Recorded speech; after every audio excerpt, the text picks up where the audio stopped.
It gives me great pleasure to introduce a trusted friend and a true advisor of the Pakistani American community. He is the commanding officer of the Counter-Terrorism and Special Operations Bureau, Chief Michael Downing.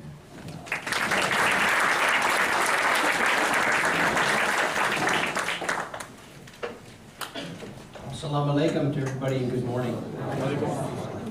Thank you for this invitation on this most important subject. And I'd like to thank Dr. Siddiqui and Abdul Khan and COPA for creating this meeting where we could have this discussion. Last year, it was clear that there was a hate campaign spreading across America by a small number of people to create untruths about American Muslims. And I think that Dr. Siddiqui's work with the Fiqh Council of North America in September and the issuance of this very poetic and heartfelt Islamic ruling, fatwa, whatever you want to call it, that stated that there's a recognition that the United States Constitution is the supreme law of the land, and that recognition is through the principle of Sharia. And Sharia is not a threat to America. What is a threat to America is violent, ideological extremists, and the other side of extremism, which perpetuates hate against small numbers of people. So thank you again.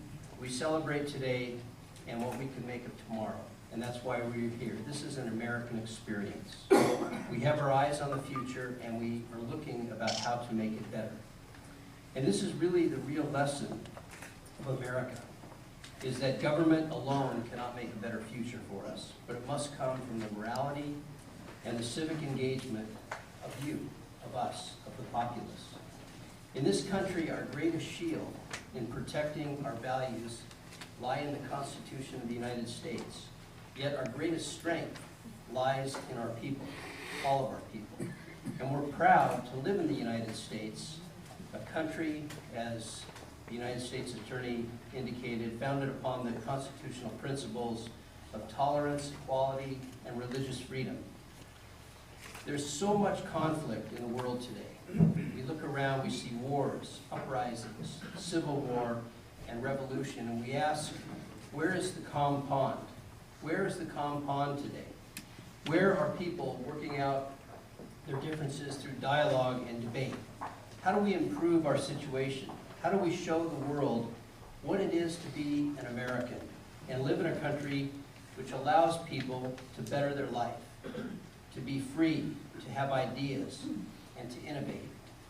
How do we continue to shine a beacon of hope on people such as yourselves, people who believe in what our country stands for, people who are engaged with communities, people who serve with a servant's heart, people who are striving for a better world, a world built on the pillars of justice, truth, and peace? We do this by demonstrating what it is to be a good example of what it means to be an American. Just as we protect the sacred text of our faith communities, so we must put great effort in protecting the sacred text of our country, a text which protects our right to worship freely, our right to be equal to one another, and our right to free speech. The United States Constitution protects these rights and is the law of the land. Now, this might be interesting to some of you. The influence of natural law is described by Cicero, who was born in 106 BC, is the foundational building blocks of halakha, Jewish law, canon, Christian law, and Sharia, Islamic law. It's also the building blocks of our society and our Constitution. He expressed the principles that became the bedrock of liberty in the modern world.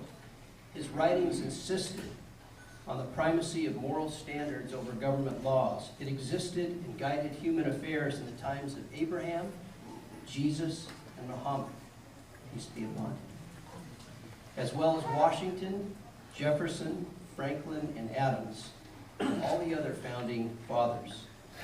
The religious, violent, ideological extremist denies this natural law and hijacks the faith of others to justify his corrupted goals. We can make our society stronger, our nation greater, and our world freer by reaffirming these American principles that we've been talking about. As Dr. Siddiqui said, I won't restate what he read in terms of the fatwa, but you should all read it. I have a copy here. It's one page. It's poetic and it's beautiful. But I will mention one part of it that I think is important that Dr. Siddiqui talked about.